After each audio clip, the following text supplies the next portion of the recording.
because the opportunities that are in the gaming and esports sector, I promise you, wow, ladies and gentlemen, Mr. Emmanuel Lafi. Thank you.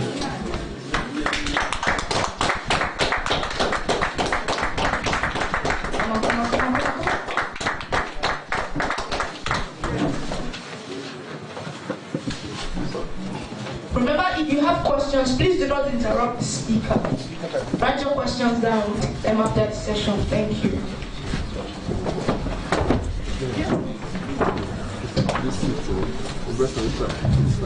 Good evening, everyone. It's a privilege to be here.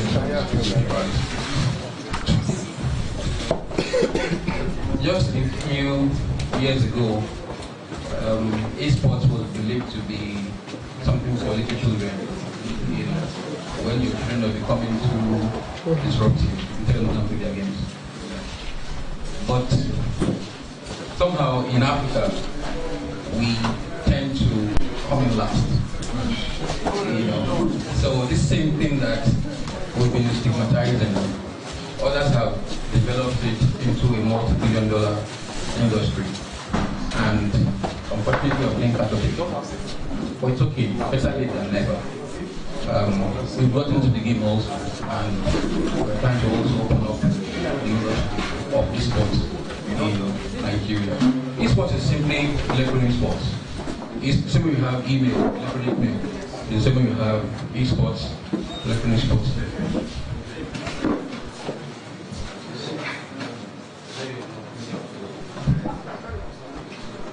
Okay, so there's supposed to be an image here. I don't know why this is not showing this way. There's an image here showing the first game that was developed in 1972. It's called Space War. In fact, when you see the device when they played that game, you would know that yes,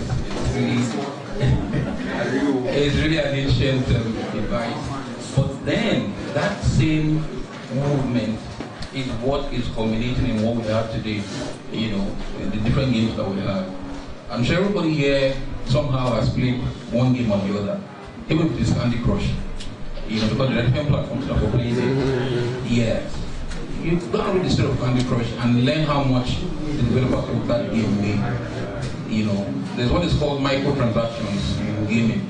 You want to go to the next stage and you buy maybe $1, $2, and like 100 million people are doing that same transaction at the same time. So you can imagine how much is hitting their accounts on a daily basis. You know, the story is there. They kept evolving. They became too big. They came up with an IPO. Because they just kept, getting those transactions. But here in Nigeria, we are still looking at esports with flip-flops. Some people don't want to be known to be playing games. People hide and they don't, come out. But these days now, people are beginning to come out and say, whatever it is you want to say, I play games. A few years back, I always make this analogy when I talk about esports. What's it called? This movie that came out, even in Bondage, came out many years ago, and some of us just thought, you guys are jokers, and this has to do movies and all of that, because we've seen what's been happening in Hollywood. But then that movement, as of today, has given rise to the second largest movie producing industry in the whole world, ahead of Hollywood. And so you can imagine how many people are in that industry now. The kind of jobs that we created, actors, cameramen, post-video production and all of that. Same thing with music. When the likes of the Plantation Boys started many years ago, we weren't taken serious. But today, like I tell people, the biggest music artists in the world want to do collabs with Nigerian artists. Davido, Whiskey, Drake, and the like. So it's the same way esports is also going to dominate in Nigeria and in Africa. So if there's any time to go into esports, people, it is now. It is now. It is not a child's play. It is not. People are making billions of it. I'm sure you guys are familiar with the story of the guy, the 16-year-old boy that won the Fortnite World Cup. Guess how much he won? Who knows? A 16-year-old boy. How much did he win? No, I don't like $17. I like $79. Because it makes more sense that way. That 16-year-old boy won over £1 billion. $3 million is over £1 billion. Some people will never make $1 billion in their lifetime. It's not a cost. It's not a cost. It's a fact. The guy, the other one that came second in the UK, won about $1.5 million or so. And then the guy said, "Oh, I'm going to buy you a house." The 15-year-old boy is buying his mother's house. And then he says the mom's car is bad, wants to buy her another car. At 15 years of age. And this is what some people struggle to do at the age of 50, 60 and all of that. But at 15 or 16, their lives are made. So why can't we do something here too? We have the numbers. We have about 200 million people. We have one of the highest number of young people in this country. And it's experience. Talk to parents. They buy games to their children. Children don't earn any money. But buy games with their parents buy it for them. So if they spend their time playing those games, guess what they have? Honed their talents. These guys are good. Some of you that are adults can't play with them, they'll beat you, they'll trash you. On FIFA, they will trash you. So why not allow them to take part in competitions and get some money back for you? It's your return on investment. So we'll just quickly go through the slides and I'll take your questions afterwards. So it's electronic sports, a form of competition, sports using video games. No fancy word. Video game, yes. So in 1980, you can see here, one of the landmark sports events that held then, about 100 people took part in the competition. You can see the kind of screens they were using then. Those are the TVs that we used to beat, those days before they will become clear. But then, when they started, I'm sure they didn't even envisage it was going to get this big today. But it started then, and it just kept evolving. More and more interest started going into it. People started going into gaming to become game developers, game publishers, and all of that. And then we have the big ones that we have today. Next slide, please. So this is what the esports ecosystem looks like. You have the players that take part in competitions, and these competitions are streamed on online platforms, the likes of Twitch, YouTube, Facebook Live, Caffeine, and the likes of them. And then the competitions are either organized by the publisher. So the way it works is, like for FIFA, for instance, FIFA will run. But the way it works in the gaming world is there are game publishers. EA Sports are the publishers of FIFA 20, FIFA 16, 17, 18, and all of that. So EA Sports can decide to run a tournament on their own. Do you understand? So they run this tournament and they control it end to end. You come to register for their tournament, you take part in it, and then you win your prize and you go. But you would think that normally, like it is in the traditional sports world, that it is the esports body that should be running it. But because it's their product, they have the control and the rights to do whatsoever it is they want to do. So esports events can be organized by game publishers. We have EA for FIFA, we have Riot for League of Legends. LOL, it's not laugh out loud. League of Legends. And there is Activision Blizzard for Overwatch. Esports events are mostly viewed online. Now, because of the advent of technology, virtually every child today has a mobile device. You don't have a mobile phone, they have tablets. So these kids are able to go online and watch games. And guess what?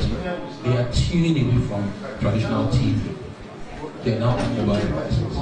So if you want to be a successful esports star, you have to have a strong online presence. You have to learn to stream, and you have to learn how to develop good content. And you have to be frequent. So it means you must have your devices, you must have your steady internet. Your expectant fans go out there, they find your content, and they stay with you, and they can begin to build followership. There's a guy called Ninja. What's it about Ninja? Thank you. Ninja is a Ronaldo of the gaming world. And guess what? The game he plays, he's not the best at it. Let's talk about this. He's not the best at Fortnite.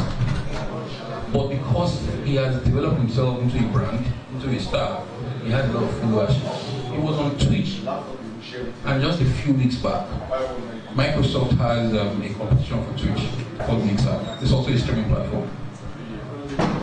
They made this guy decamp from Twitch to come on the Mixer platform.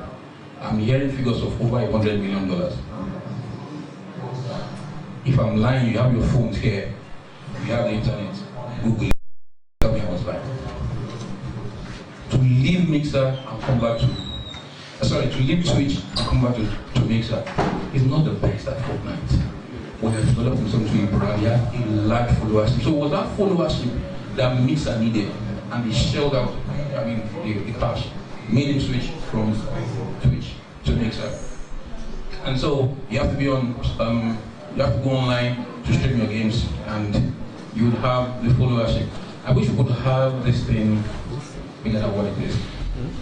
In 2018, the video games market was bigger than music and cinema put together, generating $138 billion, according to news. What that tells you is the entertainment platform, the table is shaking. People are not getting the thing by movies anymore. They want to go online and watch games. I've heard of parents complain about their kids playing games from morning till night. There's a new law that China just enacted, I think it was last week or so, that kids can only play for 90 minutes in a day. And once it's 10 p.m., there is no gaming again. Because that is where young people are today. And to a large extent, you really can't stop. It's a cult, you can't. In New Zealand, there was this member of parliament that called his colleague a boomer. Who heard about that story? Okay, boomer. They are in different worlds. They don't understand each other. And that's where what came out from. Boomer, don't worry, I know you're old, you're a king. You can't understand what we're saying. So they're in different worlds. And it's either you play in their world or they leave you totally behind. They'll do their thing. That older colleague was trying to let her know something. She said, okay, boomer, I said, that's yours, duh. You don't understand what I'm saying. She's convinced that she knows what she's saying, and that man is just out of sync. So it's the same that is happening today in the world of esports. We have young people taking the lead, and that is why brands cannot do without esports. In developed countries, you see them pouring money, sponsoring, supporting, because they want the eyes of those young people, to see their brands also. So they run adverts, they put their logos in there. So that as you're watching that gaming content, you also see their brand, it's reinforced in your memory, and then they can adopt you as a user of their product. 2019 esports revenue streams. Game publishing, they make money from there. Streaming, you make money from there. Merchandise, we are an esports brand. Ninja today has so many, items online that you can purchase. He has shirts, he has pajamas, he has hoodies, he has hats, and people are buying those things. So he's making money off all of them. As an esports team, if you have an esports team and you go for competitions, you win money. There's an event called International that runs every year, and it's always, what's the word now, crowdfunding. This year, prize pool was like about $80 million. Crowdfunding. $1 here, $10 here, $50 here, and they crowdfunded and they go to that amount. So, esports team, you can compete and win huge amount of money from that competition, and you also make a very good money from there. So in 2019, this is $152 billion, and mobile alone is estimated to take about $68.5 billion. What I said about Call of Duty Mobile? What I said about PUBG Mobile? Two few hands. CD Mobile is Call of Duty Mobile, and everybody is raving about that game. I play it too, sorry. My thumb is hurting right now. In 1 month, I'm at level 100, and the highest is level 150. I'm at 100 already. It tells you the kind of engagement that people have. People stream. Nigerians are beginning to stream. I receive notifications from people who go on Twitch, who go on Open Arcade, because they are streaming their games. It's such an interesting. And the way it works is, you can play as a team. I've played with somebody from Pakistan before. I've played with somebody from Morocco, and we're on the same team, playing together. And because we can also talk to each other, can hear each other. So you're strategizing. You're telling the guy that there's a sniper on your 6 o'clock, snap at 6 o'clock, you know, and then you're strategizing, you're telling me, you know what, I'll take the left flank, you take the right flank. So you're working together, even though you're not together in the same place. The world is that global. So it's an interesting thing where you can network with somebody or people that you didn't even know where they are, where you're talking to each other and you're achieving the same, you know, goals and objectives in that time. So it just keeps bringing more and more people together. It was released October 1st, 2019. In 1 week, there was a download of over 100 million. In 1 week, 100 million. I don't know what the figure is today, but I know it's way above 100 million. Just keep playing the game again and again. Next slide, please. That's some of the popular games. Globally, we have Fortnite, League of Legends, Overwatch, let's go. In Nigeria, which is the one that is our own, FIFA, Street Fighter, Tekken, Mortal Kombat, Fortnite, PUBG Mobile, Call of Duty Mobile, Apex Legends. I hope these games are familiar to us. Next slide, please. Now, I put these 4 images together. They're not exactly the same. These are the ones from Nigeria. I really picked them out. And these are the ones that happen in developed countries.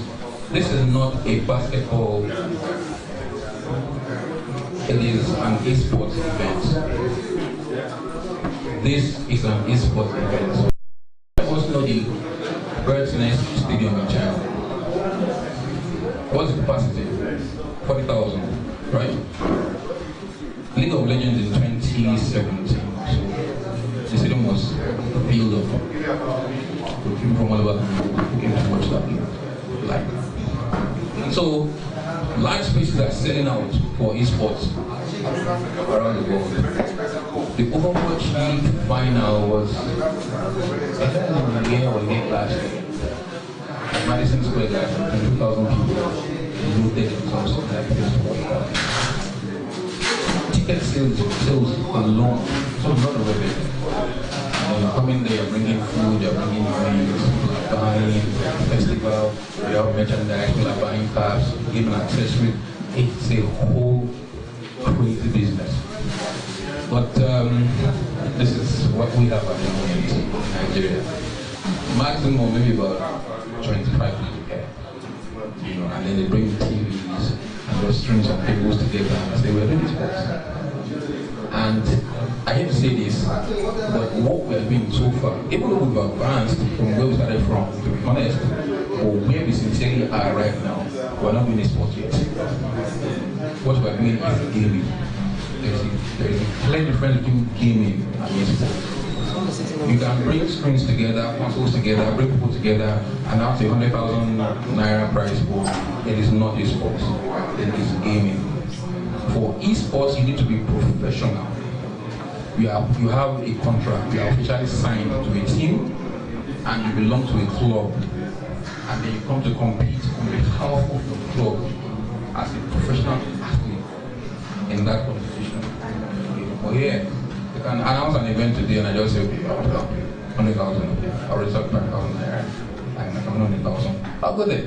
They will accept you. It's gaming, not esports. Next slide, please. What are the commercial opportunities in esports? Next slide.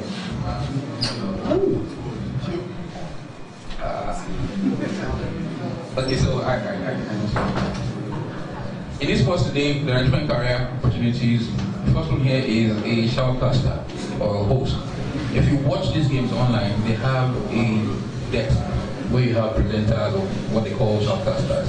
In football, commentators, basically. But these guys have to be there because they make your event very interesting. You know, they are running commentaries, telling you the highlights of the game, you know, why it's so interesting, what that one is doing, what this one is doing, you know. They make it in such a way that they get your attention. You can't turn away. If you turn away and then their voice goes up, oh, what did they do there? You know, you're like, oh yeah, okay. You know, so you need those guys. It's a career for some people. There's a guy called Chris Smith. How many of us know Chris Smith? He's on LinkedIn. Every FIFA event is there. There's a Nigerian boy. His name is called Chuboy. Every FIFA event is there. So I grew up in Nigeria, from Anambra State. You know what? When it was 15 or so, we looked into was the US or Canada. And because he loves gaming, he kept playing games and somehow he ended up with EA. They left EA today, but still every 5 events they bring him to come and present that event. Interesting stuff. Okay, you can be a coach or an analyst, you can be a journalist or a content creator. I'll stop at that. Content creator is another job in its own.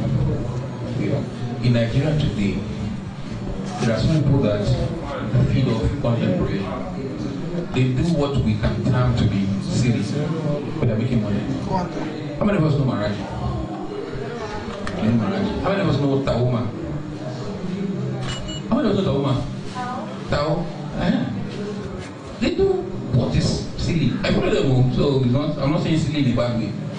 Just those kids, But guess what? They have millions of followers. And Marathi was on TV recently on channels, and they asked her how much she makes per post. So she who watched that in there? No, how many thousand here? 1 million naira. She said 1 million naira. The real Femi, how many of us know the real Femi? The real Femi also confirmed it that he also makes 1 million naira. And Marathi said she was booked for the whole year. And this was about 2 months ago. I heard she just mentioned YS. That's what I heard. I finished YS 7 years ago. And this girl cleans out 1 million naira every post. As I went to her profile, I said 1 million naira. I started scrolling. And I was doing times 1 million. So I was like, wow. What she's simply doing is creating content. That's a job. She's just creating content. But because that content is so interesting, there are people who want to see that content have followers. They are queuing to see the next post that she's going to drop. They want to watch it. And then because the brands have seen that people are coming to her site to watch, they say, okay, it's the opportunity to also show our brand to them, advertise for us. Not a problem. Hit my account, 1 million naira, send your video. Or she does something for them. And that's it. So as a gaming content creator also, if your gaming content is good, you're consistent, you keep posting again and again, you develop the followership. And then before you know it, brands are coming to meet you. You know what? Those eyes that are watching your content, you want them to see our brand also. We'll pay you for that. It's as simple as that. If you make good enough money, who says Mixer can come for you also and say, you know what? Stream exclusively on Mixer. How much do you want? They can say, I'll give you 50 million. I joke, they've cheated you. But you use big money. But I'm just trying to do that analogy rather. It's an example of how you can make good money off the streaming platform. You can be an agent. You can have an agency. I've heard about one of the other presenters they talked about being an intermediary. I think he has to be scouting, right? So the same way you can also have an agency. You discover a sports talent. The new sports minister is blowing my mind, seriously.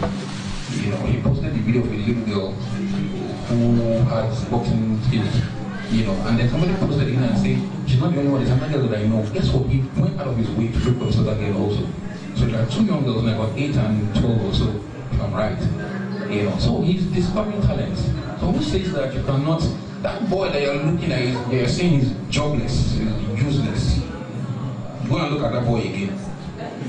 That boy has skills.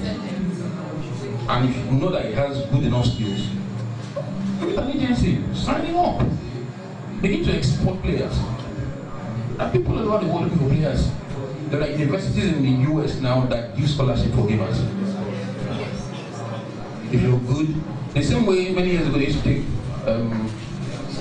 people who can run, footballers, basketballers, that give the likes of Raheem, Olajuwon, the Dream and all of that, In the same way also you can go and say, I have a guy who is good at League of Legends, he's good at Fortnite, he's good at FIFA, he's good at Street Fighter. And say, well, how good is he?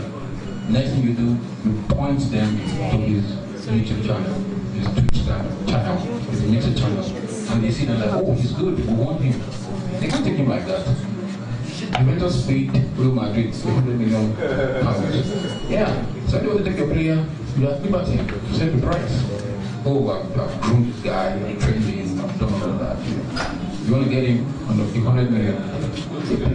You put your money. So that's another career opportunity as an agent.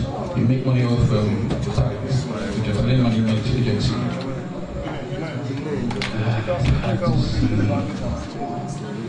Event management, okay? You can also produce esports events. Other roles include statistician, lawyer, finance, and all of that. 2019 esports revenue streams. We talked about that previously, but this one is giving us the figures.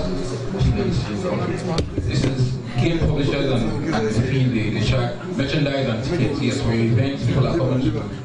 Imagine you have an event at a hotel and you're bringing the best esports targets to that event. Trust me, the same way Nigerians will gather every Saturday, going to their screen to watch Premier League, or will go to the stadium itself to watch games. The same way some people come out to watch videos. We've organized tournaments before that the players were playing in front and at the back, people were waiting. They don't know the guys that are playing. We that are organized tournament, we don't know what they were doing for the event. They look like some of us, they have dropped around. And they better taking money. So there is quite a lot. So if you have that kind of hotel, build your brand, get the hype out, get those guys out to come and play, tell them to come and watch. 5,000 naira, 2,000 naira, 10,000 naira. People will come, depending on how well, the event is. Have you made your money or not? You don't have to be a gamer yourself to be in esports. No. There are different channels, different opportunities. So for us in esports Nigeria, that's one of the ones that we are looking at. Membership fees to be a member, media rights. This one has to do with content. So you have the events that you have curated or you want to do, and then you want to give them media rights to come and cover the event. You don't pay. Advertising, naming rights, stream and shirts, branding. You go for an event like up to Saturday, we're going to Casablanca, Morocco for an event called ESWC Africa 2019. So you go and invite to be a part. Now, I'm delaying the shirts. The guy that is going to print the shirt, the design is ready, the printer is ready, but I'm saying just, a little bit more. Let's get a sponsor. You sponsor that event, put your brand, put your shirt, your logo on our shirt. Every streaming that will be done, your logo will be on that. So many people who watch us, many people who see us with our shirts on, the brand is also getting visibility. So that's also part of it. Sponsorship. You're doing an event, MTN says, oh, we like what you're doing, let's partner with it. Glow comes, Airtel comes, Wales, GT, Access Bank, and the sponsor event is also a revenue stream. Merchandise and tickets, I talked about that later on. Next slide, please.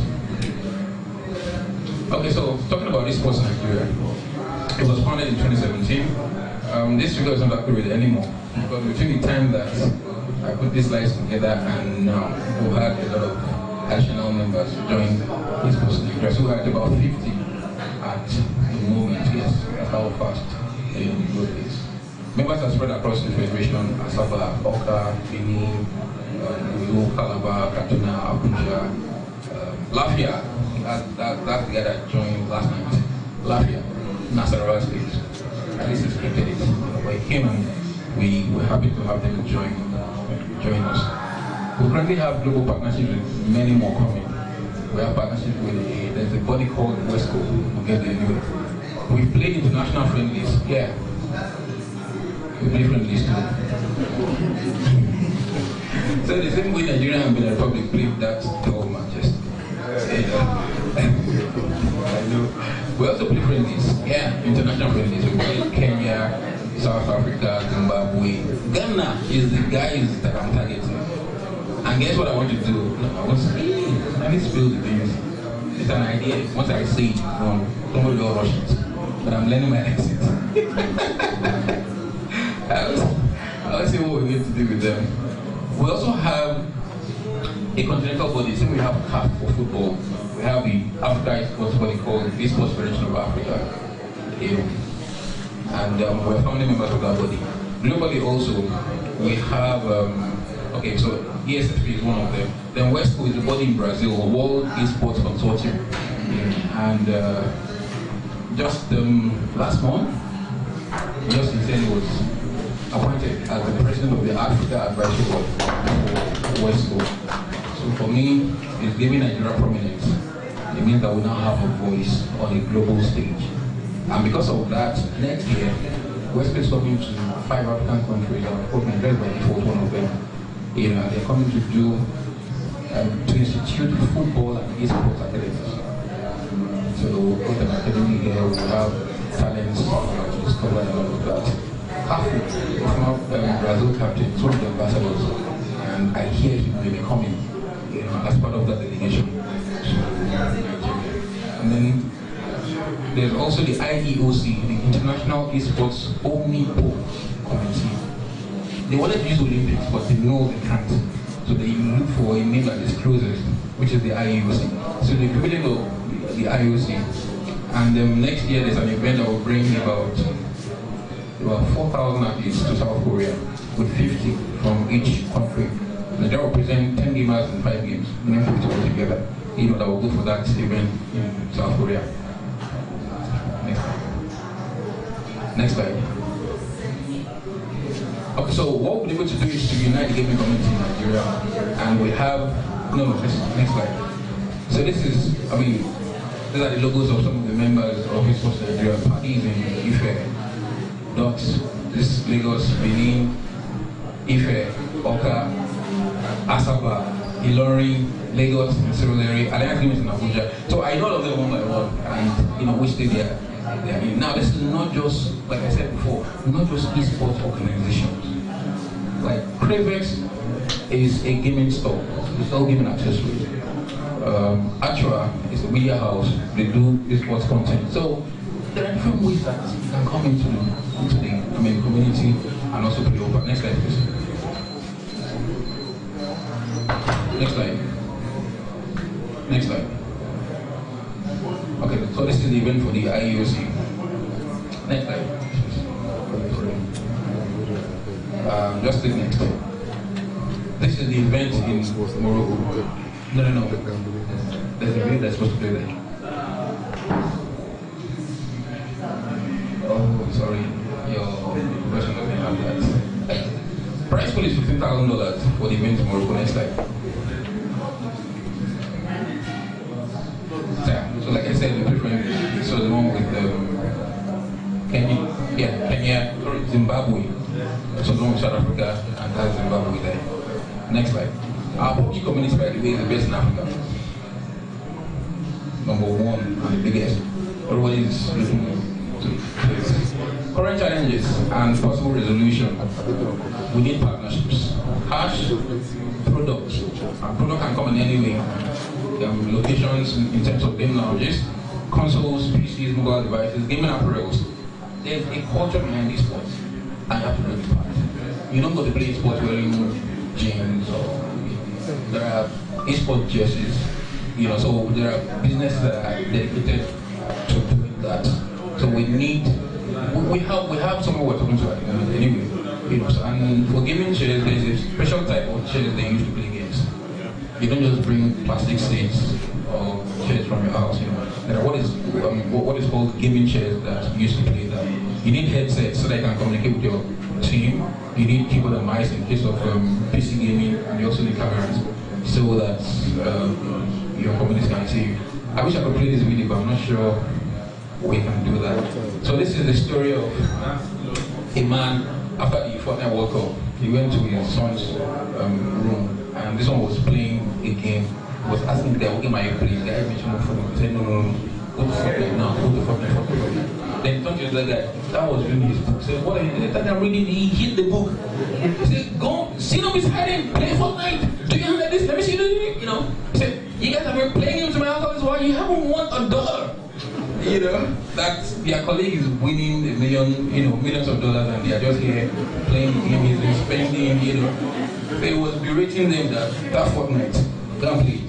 He said he was going to cancel soccer. Don't do any extracurricular. Don't worry. Don't do anything. Just don't play the game. So we need to destigmatize, to let people know that there's a career for esports artists. Next slide. I'm having to rush because of time. Data gathering has been a problem for us. For those of us who have consoles, when you register, your account is either in the UK, in the US, or in South Africa. Me, personally, I'd rather go to Jupiter than sign up for South Africa. I wouldn't South Africa. No, why? I was not supposed to be the ones, so I'd rather the UK. Accounts in the UK, so when you buy your consoles, it is never recorded against Nigeria. So that's why every data I see online, I see it's accurate, but it's incomplete. Because I bought my console in Dubai, that's how I trust it. And so it's going to be recorded as a sale made in Dubai. They won't credit it to Nigeria. And that is because there is no PlayStation Nigeria, there's no Xbox Nigeria. So I go back and I do those things, it's not recorded against us. I don't know if it's a bias or if it's a suppressive methodology, but somehow we need to look for a way to break that in. That's what I'm saying, we need to be able to gather our own statistics to show the level of our activities here in Nigeria. Okay, so I think my time is up. Next slide, let me just see. Okay, so these are some of the jobs. I made a prediction that very soon we're going to be having what we call chapter admins. We have them today, I know, on WhatsApp and the likes. But guess what? The same way today we have a job called social media manager, community manager. All you do is just manage your Facebook, your Instagram, all of those things. We're going to be having Discord managers, WhatsApp managers. It's a prediction, it will come to pass. And when it comes to pass, remember I predicted it. Discord is an app for gaming that basically it's just like Slack, but it's for gaming. Very interesting stuff, and you guys will like it. My time is up, and maybe we can take questions. Thank you very much. Thank you very much. Those of us that are disappointed, we will send the slides across to everyone, as long as we have your email address, and then we'll send contact details as well. We'll be not taking questions. Take one question, and then we'll move on to the next speaker. Just one question.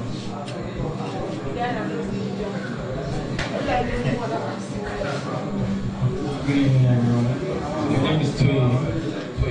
Yeah, so I'm a FIFA player myself, very good one. And I'm going to represent Nigeria in Cote d'Ivoire in how many weeks? Yeah, so I want to ask, what would you say is the way forward for gamers like my age?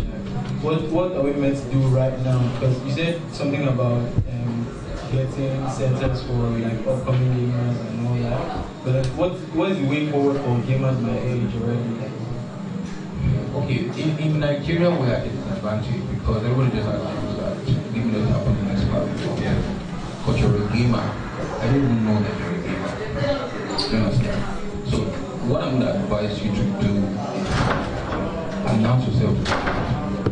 And the platforms to do that, they are free. Go on YouTube, go on Mixer, go on Twitch. There are apps that you can use to link all of them together. So that you're streaming on that particular channel, it streams on all of them simultaneously. So you increase your level of visibility.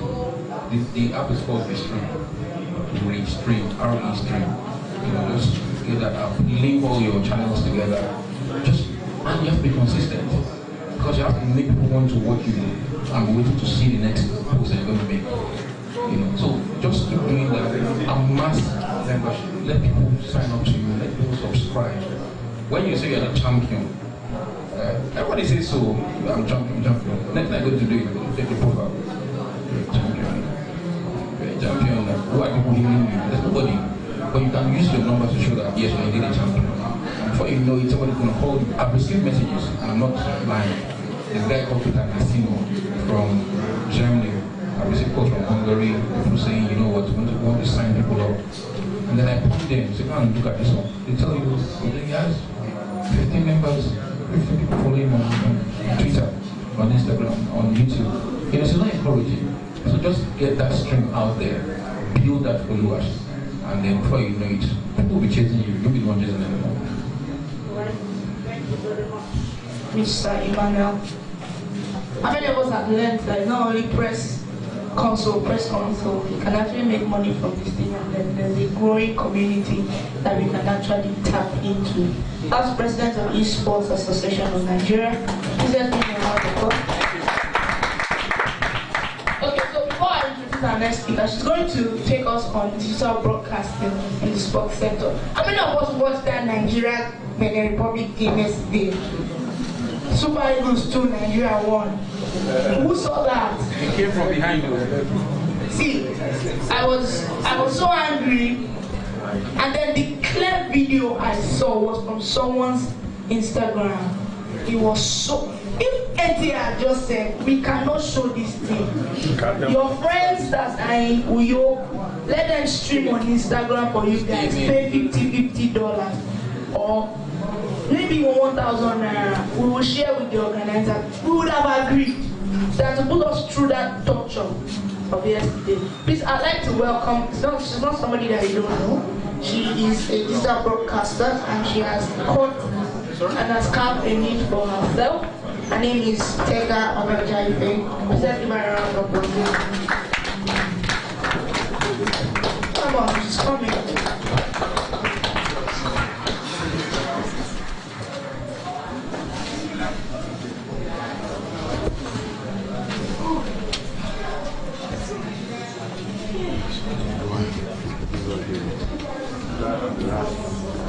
Okay, good evening, everybody. I'm Tegano Jaipe, and I'm going to be talking about the emergence of digital broadcasting in sports sector. Okay, so now this is going to be an interactive session. I'm not teaching anybody anything. We are just talking. So, first thing I'd like to know, when was the last time you sat down and said, okay, I heard a new series is out.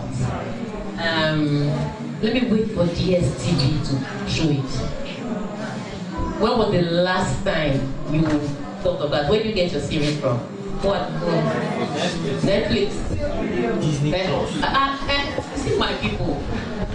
And that's for movies. And you know, people can just wake up in the morning, show their movies, put it online. Sports is a little different. And that's because there's such things as sporting rights. And that's what we're going to talk about. Okay. Now, over the years, the demand for sports content has changed.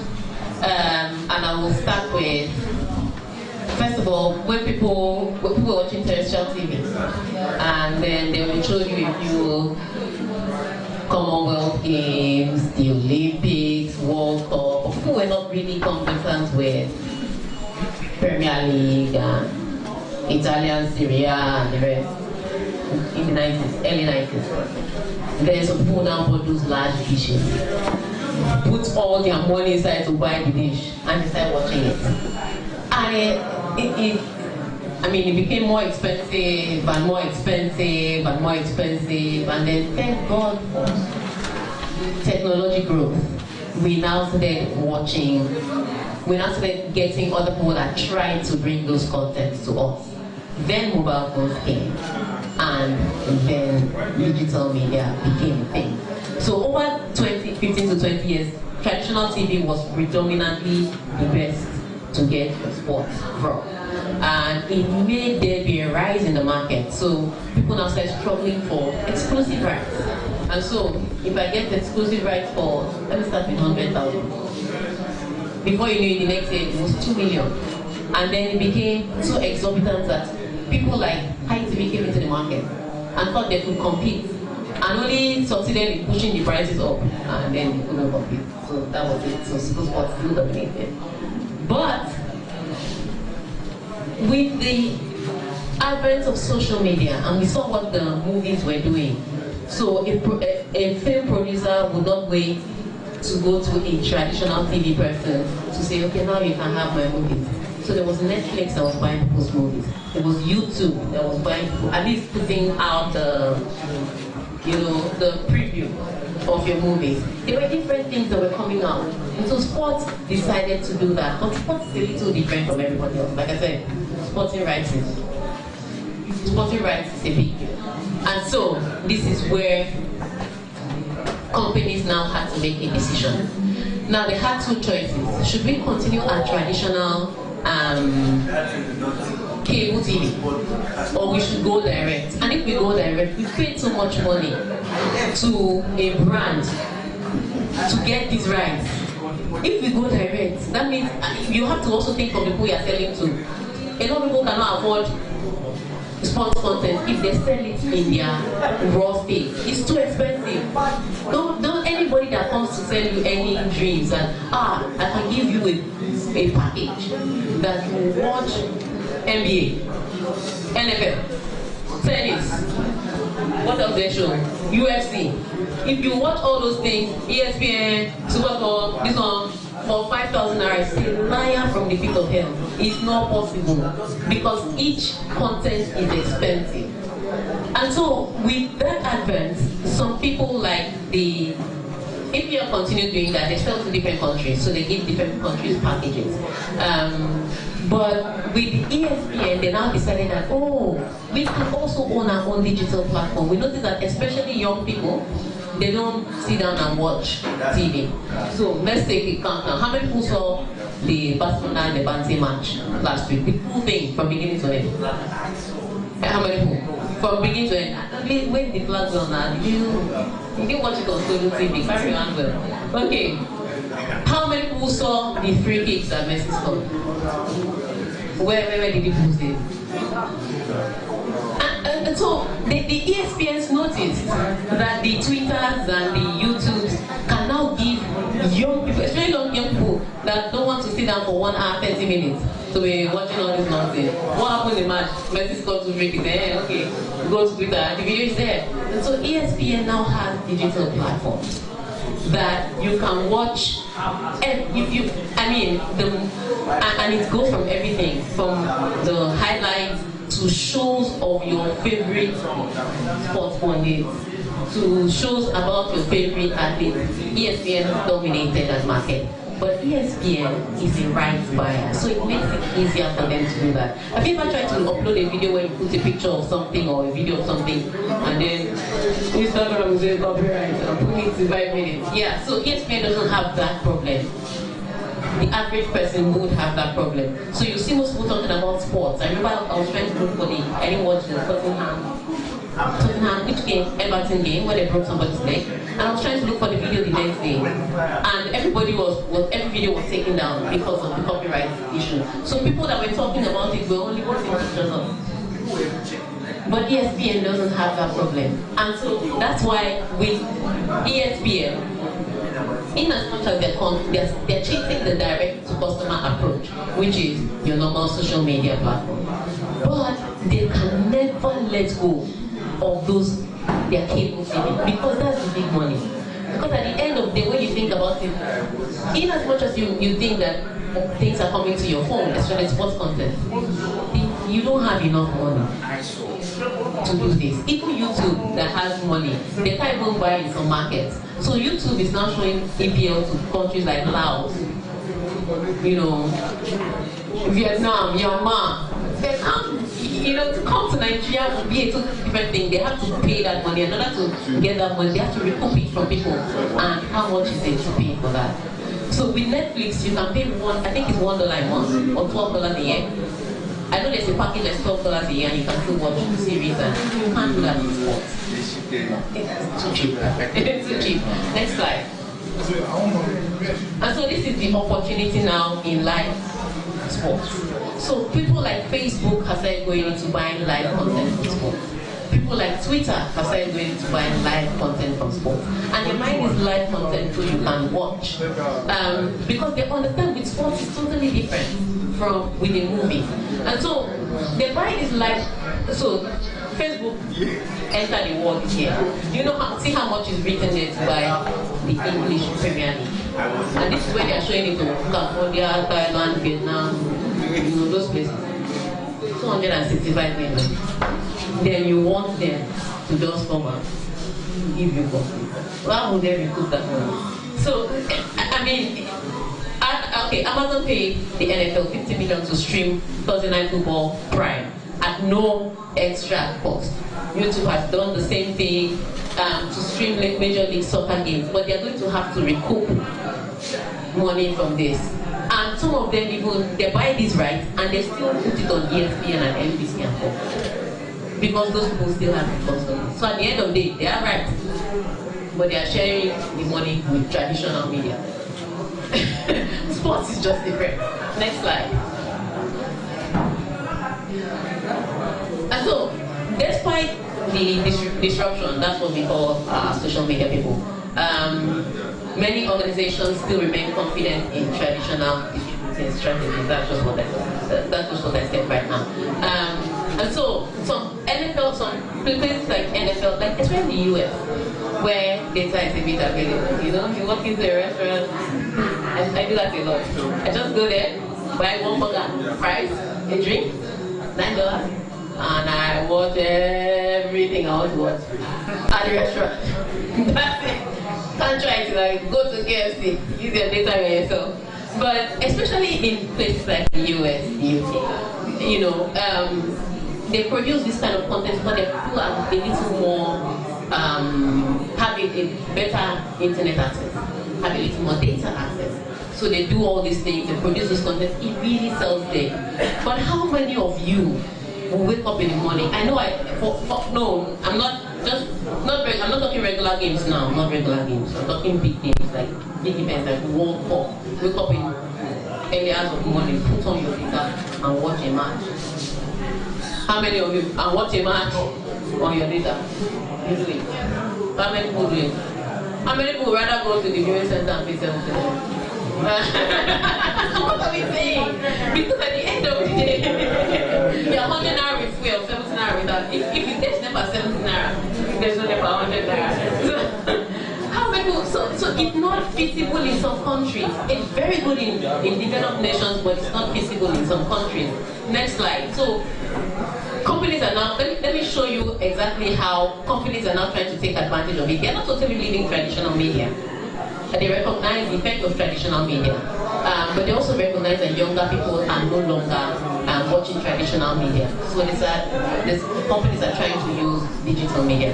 And this is the reason why a lot of traditional TV media outlets like the ESPS and the rest are doing digital media. We found these are different years. This is 2012, that's 2018, and this is real data.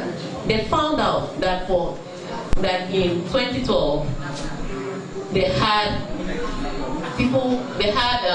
satellite TV for about 1.4 million people. This 1.4 million people in 2012, and it depreciated 1.3, and then 1.2, and then it started going down. So there's satellite TV, there's streaming TV, there's cable TV, and there are telcos. But at 2018, I'm standing right in front of this thing, so I need you to see. As of 2018, nearly 9 million customers have ditched their cable service. 9 million. And that was 2018. They call it cutting the cord. So now let's use our social media. This is what companies found out as of Q2 in 2018. They lost 1.1 million viewers from satellite TV, 1.6 million viewers from cable, and 1.1 million viewers from telco. And they gained 3.3 million in streaming, live streaming. Data doesn't cover all of Africa, just some of Africa, mostly US and Europe. And so they realized that it works. In as much as they pay this big money for the right digital media itself. Next slide. So they had a balance with customer reach and data ownership. So some sport leagues and broadcasters today, if you notice, they're trying to use their own platform. I was last year in LA, and Fox was telling me that LA Lakers would never sell the rights for anybody to cover their games. What LA Lakers did was they owned their own team. LA Lakers own their own TV. No, you can't pay their rights. Because I know Fox in Los Angeles have a deal, and they bought the rights for LA Clippers. I think Hawaii. But LA Lakers is too big you to watch. So they have their own TV, and they can determine their own narrative. And so even when they were doing badly, you go to an LA Lakers and LA Clippers use the same hall. They use the same stadium. They didn't change anything. The same stadium. But if you enter when LA Clippers is playing, the atmosphere is different from when LA Lakers is playing. When LA Lakers is playing, like shirts and presidents, there's so much razzmatazz, there's drama, it is different. The same rumor happens is the media will come out with their narrative, and LA Lakers have more than enough people to change narrative. So they have their own TV station, they now determine what happens. So you come out and say, oh, that is, the management of LA Lakers is so bad, and that's why Magic Johnson had to leave. Like, hold on. That's not what happened. Magic Johnson walked out of the meeting and did not tell anybody he was resigning. They will do it, by the time they finish, Magic Johnson now looks like a fool. But they have the clout. So some franchises are now owning their own rights. They are not selling it to traditional media again. And where did they put those rights? Digital media. It's not cable TV. Arsenal TV. It is so big that even the players now hate Arsenal TV, which is why they were fighting with Aubameyang, because Aubameyang likes Arsenal TV. Arsenal TV is so strong that it can determine who is ostracized in the team. That's the club owning the team. They are not selling that right to anybody. They are owning it. They have enough fan base. And so when players were angry with Aubameyang, why are you still talking to Arsenal TV? These fans are causing problems. These fans are pushing the move. Aubameyang has decided which one he's going to follow. The fans love me. I'm going to use their platform to sell myself. Now they collected captainship from Charlton. Put it again. End of. So parties are now owning their TV, and because they own their TV, they can change the narrative. And where are they putting it? They are putting it on the digital platform where the young people like you will be watching. So they don't have to sell to SuperSport. They don't have to sell to football. They own it. So people like Facebook now have an advantage, which is why I'm not selling them. But people like Facebook have an advantage. They have all your data. They know what you like to watch. They know what you like to discuss. Do you know what they do to your timeline? The first day you tweet about Arsenal, the next thing you see, you just see just one line. No, they will not give you. They don't join you in one line.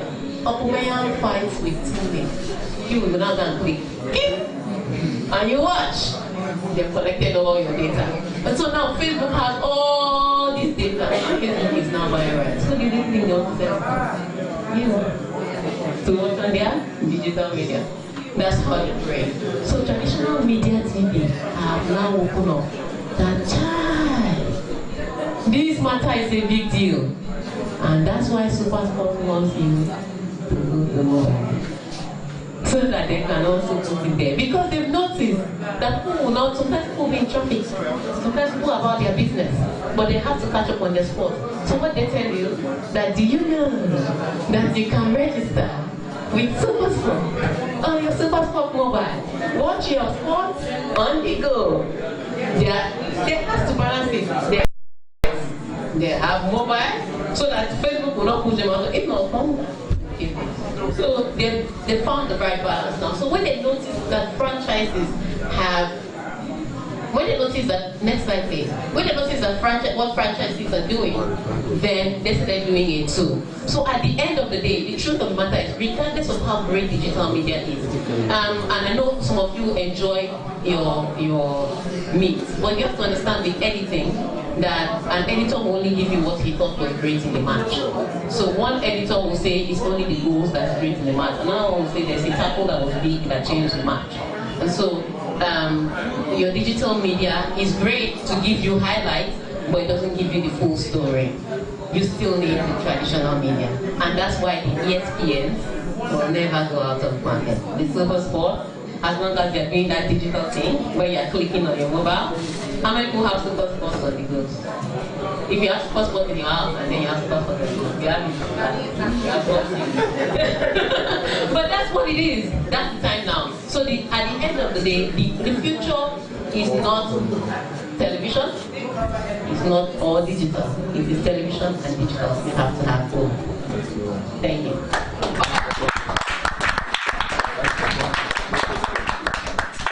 Thank you. very much. I, for one, I have learned so much from this session. Taking 2 questions and then we'll move to the last session of the day. 2 questions. 1 question. Yes. Hello, good evening. My name is Jerry. What do you think are alternatives to Nigerian TV channels like NTA acting like the rest do? One question. Okay. No, first things first. They just need the upgrade. I will tell you something. I know people that have borrowed NTA equipment and have shot better and have better production. So they need, first of all, they need to change the experts that are handling the production. The equipment is not bad. NTA has some up-to-date equipment. Some of them are in the store gathering dust. Because I will tell you, I had a production one time, and the editor said, they told the editor what he was going to use. So I was like, nah, I don't want to use this one. I want to use the one that you can control manually. So that new, updated, shiny technology is just sitting in the corner. And it's really the one that can press and move. And so, first of all, they have to update their personnel, and then they can take it from there. They have the equipment, they just need expertise. Yeah, that's the first. Okay, my name is Ben. My question is a little bit traditional, but the implication to social media. A lot of times, especially with sports like boxing, you have the term pay-per-view. Yeah. You know, I noticed you didn't talk about that. Yes, or how okay. does that influence, especially with digital market, and with digital media now, exclusive rights? Okay. Because, Okay, so what happens with pay-per-view is the same thing that happens with what happened with La Liga. So you can take, so pay-per-view, you pay to watch it. But the rest of us, we don't need live boxing, we just need to know the result. Did you watch the full fight between let me tell you why it cannot graduate. Because there's money to be made from pay-per-view. So what happens is that the pay-per-view will now partner with the digital media in order to survive. So do you understand what? So that's why I said at the end of the day, the future is not television or digital. It is television and digital. They have to partner with each other. So they have rights, and so when they partner with the digital, they can share content. Yeah. Thank you very much. Thank you. That being all questions. If you have questions, you can tweet at her. You can give us your handle. Use the hashtag. She can answer you there. But press for time, so we need to take the last speaker. Thank you very much. Please can you around.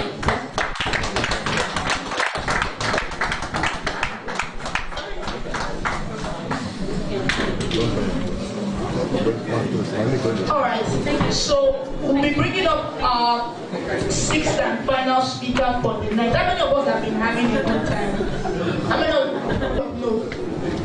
3 pages. If I was waiting for the slides, I'll delay it a bit. Don't worry, you have the slides tomorrow. Okay, I'm bringing up right about now Mrs. Aderoju Obayajaya. She's going to take us on gender, governance, and sports leadership. It's okay to talk about the fancy stuff, but then the guys or the people in charge, what are they doing? What's the level of compliance, or how do they behave? All these things we have spoken about. Is there an environment for them to try?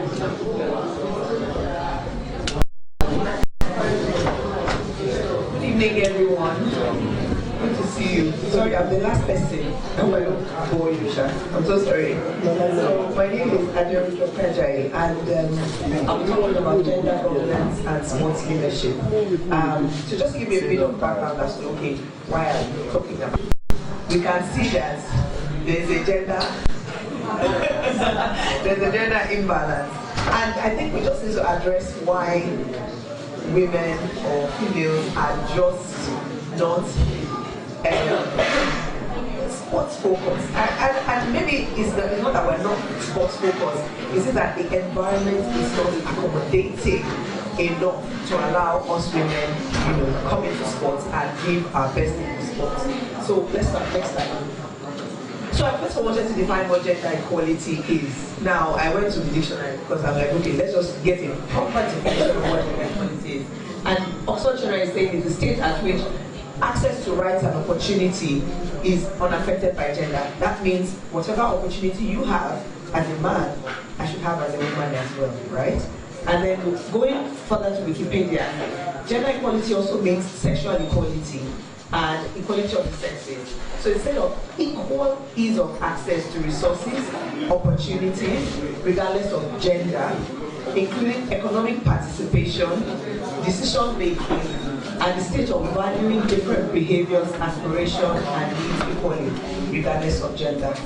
Now, can we say that, so if an environment, or for instance in the sports industry, if this is not in effect, then that means we have gender inequality, right? Right? We can assume that, yes. So gender inequality is basically also saying that men and women are not equal. And we agree with that. We are not equal. Physiologically, mentally, emotionally, we're not equal. But then, these differences sometimes, are they socially engineered, or they are actually what it is, you know? So we find that in Nigeria, most of the time, it is socially engineered. Even from our leadership. Because I remember a very prominent person asking where the place of the woman is. And we all know it. Is the where? Exactly. So you see what we're saying? So gender inequality for us really is just saying that the rights of women in various opportunities that decision making is impeded. So bringing it back to sports in Nigeria, right? An analysis of those activities involved in sports in Nigeria indicates that men constitute a greater number, either as players, coaches, or administrators. In spite of Nigeria's ethnic culture and religious diversity, a constant theme seems to run through the society that the traditional place of the woman is in the home. So her ideal role is to child rear, and take care of the home. Now, we're not disputing this, but the point now is that the Nigerian society needs to expand its views to allow for women to come in and take the role of contributing to whatever it is that the industry is saying. So let me look at some statistics. Please, can we go to the next slide? Yeah, keep looking. So now this, I got the statistics from like a book written by Melinda Gates. She's the wife of Bill Gates. Now, speaking to gender inequality in the world in general, keep going.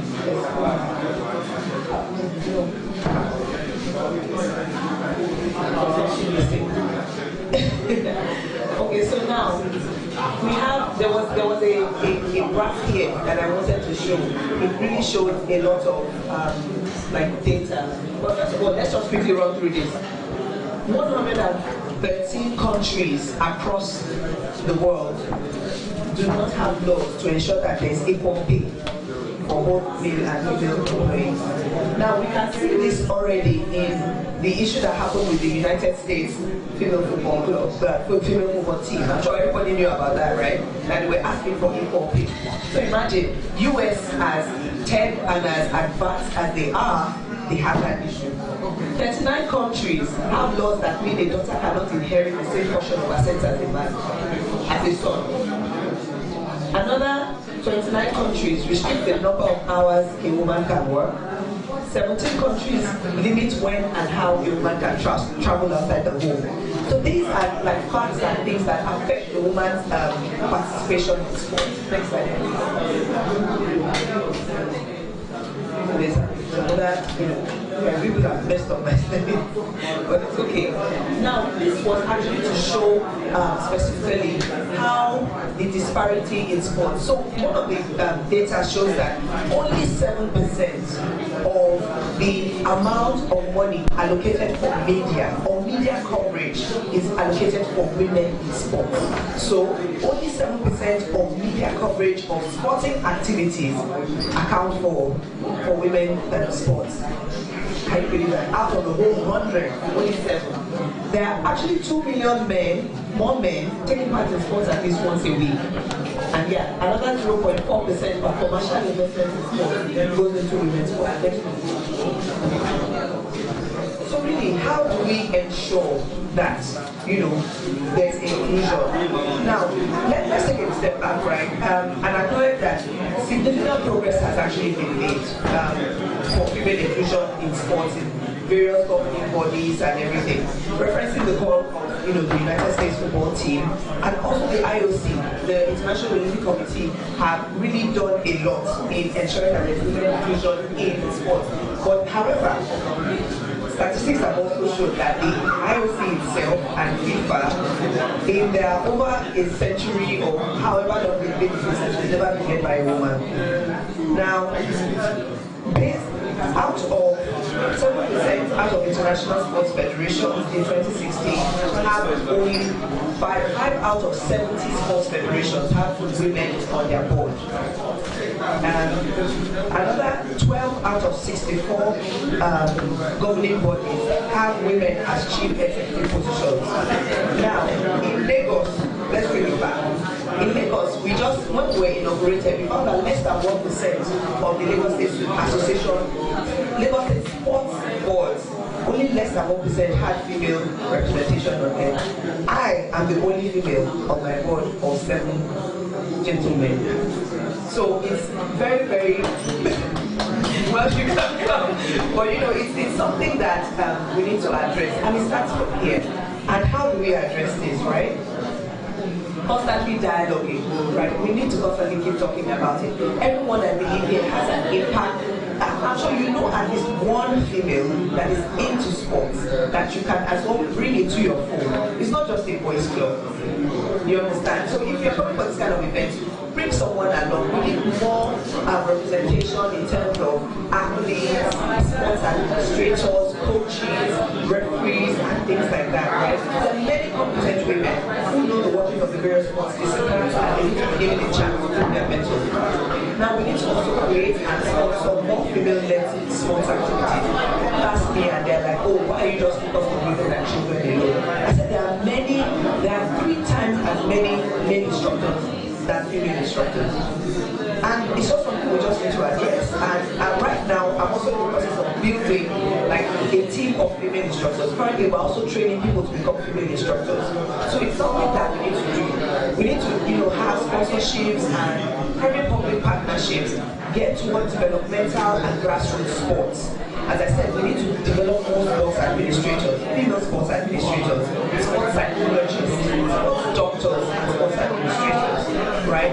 The talents and commitment and professionalism that women contribute to the development of Nigeria through sports can be enormous, right? Bringing women into the mainstream of sports is an important end in itself, and they keep to improving the quality life of everybody.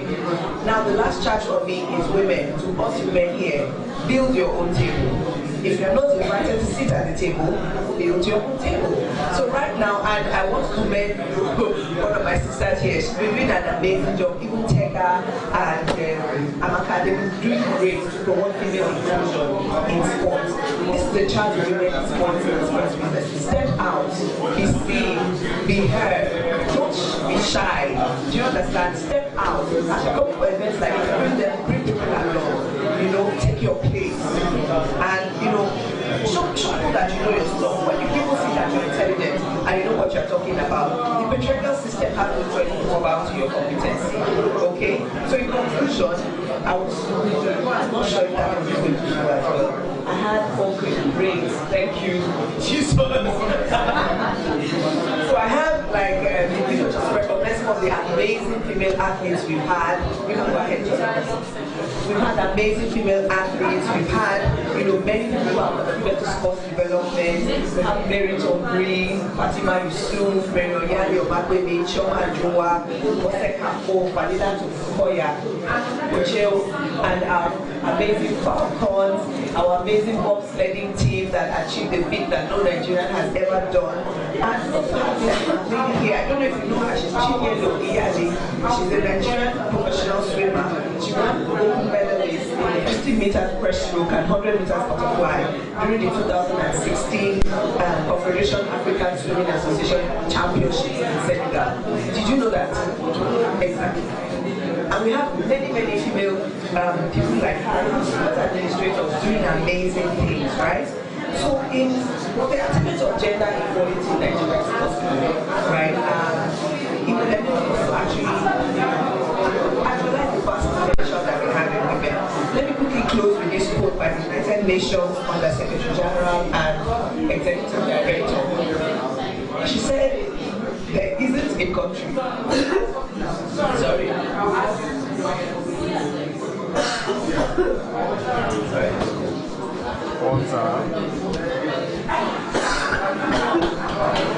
We get water. Yes, please.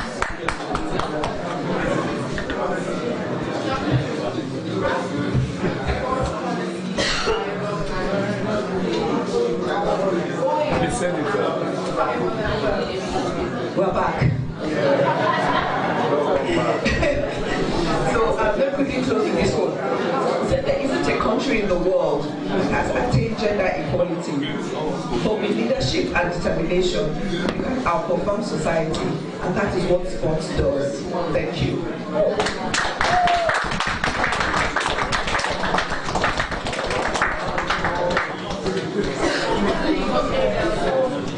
Thank you very much for your presentation. As you said,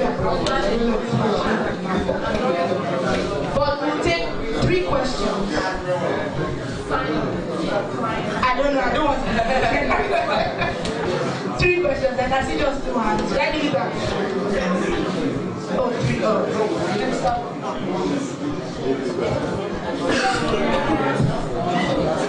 Thank you. My name is Dwayne. I don't know I just want to say 2 things. The first thing is, I was at an event recently, a sports journalist, and she said that she has a good authority that Aisha Falode, hopefully it won't go out of this room because I don't know, I heard it from someone, so this is hearsay, that Aisha Falode has not received any money for the MPWL. She has not received any money from the NFL for a couple of years now. We've been complaining, I'm also one of the people that complain that she doesn't, we're expecting a lot more from female football in Nigeria, but we haven't seen a lot. So she told me, the person told me that she has a good authority, that Aisha has not received any money. She has been literally running the MPW on my own funds and probably from friends and support. So I just want to say something about maybe separating male governance and female governance in sport. Maybe introducing new policies that allow for women to actually be in charge of their own game. Because we can say, according to all the men that are here, that you probably don't have our best interest at heart. So how about we have our own governance? How about we run, recently I organized an event in my school, and because I wanted to do a football event, and I faced a lot of challenges. The people that I expected to support me went to a football event. The people I expected to support me did not support me. It was really annoying. But if it was probably a female sports director that was there at the time, I'd have probably gotten the support that I needed. So I'm saying, I'm just trying to open the house and also maybe I want to hear your view on it. Maybe we can have the women governance and start pushing for it in such a way that maybe the FIFA arm also has, or the NFF arm also has their own female government, and then we have the male government. That's the first one. Then secondly, I want to talk about the difference between gender equality and gender equity. So this conversation with a friend of mine, and we're talking about the argument of gender equality and equity. The fact that we for sports, most of this money that the guys get, they actually get it from what they've generated from the sport. So now, we all know that the female sports do not get as much as the guys get. Now, I'm talking as a woman. Now, I'm saying, what about we say gender equity in such a way that women are compensated for their wins? Now, the argument is only women win a lot more than the guys. The female team, the US team, they won a lot more. The national female teams have won a lot more. So what about the women are compensated commensurate to the medals that they bring in? But when we're talking about salary, they might not necessarily be able to earn equal to what the men are earning. But when we're talking about compensation, the women are compensated more than the guys. Should I answer? Okay. So you see, let me address the second question first. I think they are actually being compensated, but are they being compensated enough? Because it's just also saying, let's take it back to like the corporate space, for instance. Me and this gentleman here, we do the same work. We put in the same effort, but yet I'm not getting as much pay as he is. Why? Because the point now is that where I think it gets from also is in terms of exposure, in terms of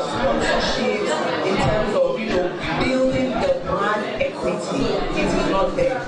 That's why you can even see that in terms of even the sports people that the sports programming, really, how many do you see that is geared towards during the female World Cup? It's just because that was doing a huge thing that everyone, if you don't show it, then there's a problem, that type of thing. But even then, if you look at the people who sponsor those female-led events as opposed to the actual male World Cup, it's maybe like a Guinness sponsoring it and some other, small, just trying to. That's what we need to just come out and do more. I think the charge for me is to now, go out and speak more to companies that I know that are maybe female-led. So for instance, now, First Bank has a female chairperson.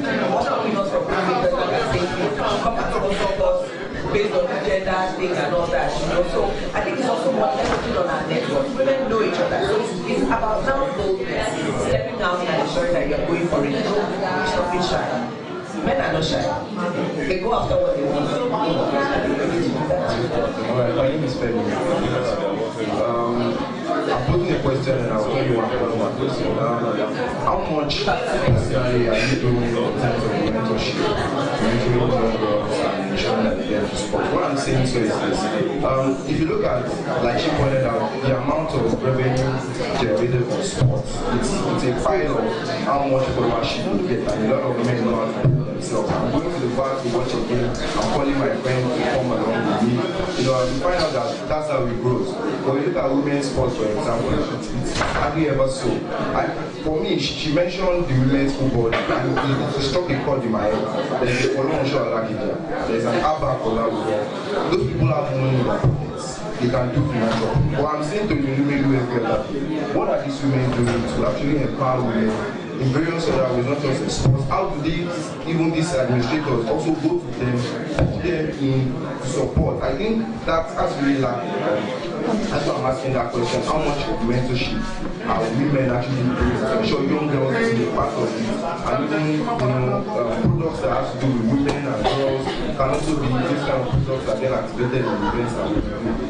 Thank you for that. So first of all, like for our business now, we said we train instructors. So we have like a training instructor program where we get ladies that are interested in swimming. We get them and then we train them for free. And we pay the stipend. Right? But you're just supposed to stay with us for a certain number of years. Now with this training, we train you across the board. So I'm training them both with the US curriculum and the local curriculum. So we work with the Nigerian Aquatics Federation to ensure that they are fully certified. So by the time you leave me in 2 years, you're fully certified water safety instructor. And start your own business, or if you not, you continue with business. That is for free. Right? That is for free. We can pay you for that as well, So that's the kind of thing we do. And it's also in terms of, if people are not aware of something, then nobody would, if we're not talking about it, then nobody would know. I'm sure that Mr. Lakija and everyone, they have many things that you hear, but if we are not stepping out, so that's why I'm taking it upon myself and my friends that I know that we can, let's go for this event, let's talk about sports. Like for instance, I'm a part of Buisness, and I told them, every time you're always talking about everything else apart from sports, how about having something for women? Do you understand what I mean? So those are the kind of conversations we need to have. We need to constantly be talking about it because it can't happen in a day. It's not going to happen in a year. But it's when we start the conversation, we know we're going somewhere. Thank you very much for the wonderful presentation. My name is Toby Addition. I actually have two questions. One with Terry. So let's answer. And my other question I'm asking because you mentioned governance. Now, governance is a major issue, and it's not even sports generally. So my question is, what mechanisms, maybe this one is what mechanisms are you putting in place so that governments can promote sustainability? It's an issue of sustainability. So this specific conversation will be at the head of the sport organization. It doesn't put things in place to sustain that particular. So what things should be put in place to promote sustainability? I agree with you because that's huge. Now, resuming, so we were sworn in March. I don't think we've ever been able to do anything much since we were sworn in. Because when we came into office, we were wondering, okay, so what did our predecessors leave? nothing. And you know, nothing made sense, and nothing was there for you to even start working with. So we had to start afresh. We had to start like, okay, so how do we put this in? What can we do to even make it work? And I think it's just a general thing that cuts across governance in Nigeria. So we will start with us. We will start with putting in the policies and the procedures and ensuring. So one of the first things we are doing now is to even know who are the swimming instructors in Lagos. Who are they? Where are they? Come, let us know you. Do you understand? Because there are many people that call themselves swimming instructors but they're death traps. Do you understand? So those are the kind of policies we're putting in place. Let's know you. Let's know what's going on. The infrastructures that we have that is in Lagos to promote environmental swimming. How is managing it? Why is it dead? Why is the pool like a fish pond? Why is it green? Why are frogs living in the pool? Do you understand what I'm saying? So it's a slow process. It's really slow. We're just here for 4 years. Hopefully we're able to get in as much of what we've planned as possible. I'm very pleased to know that the people that we have on the board, at least of my association, were all, you know, like technocrats and are ready to work, or ready to put in the work. We are very, you know, want to work, but then at the same time, they're telling us that in government, you have to, you know how we do it here. So we have to just make sure that we have a good balance to ensure that it starts with us. I'm not taking responsibility for people that have done it behind. We'll start with us and take it forward. Alright, hi everyone. Okay, I just want to respond to your question. So most times, my name is Elizabeth, I'm the founder of the Innovation School. I think we all need to know what's going on. Majority of us sports business people really like our space. Everybody, I always tell people sports is as big as the sky. We've not seen one star hit the other. So the money in sports is so much that I don't expect anybody to feel they've been cheated. Let him go.